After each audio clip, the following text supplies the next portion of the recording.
Confúcio, que foi um sábio, né?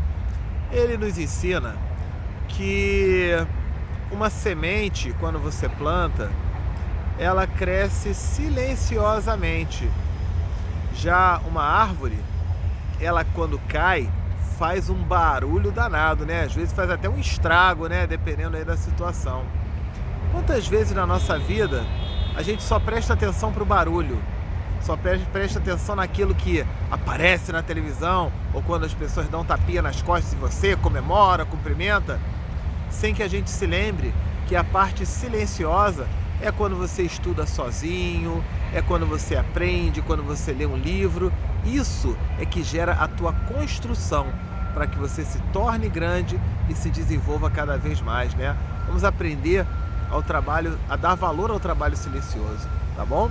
Eu sou o Sérgio W. Soares, bom dia para você!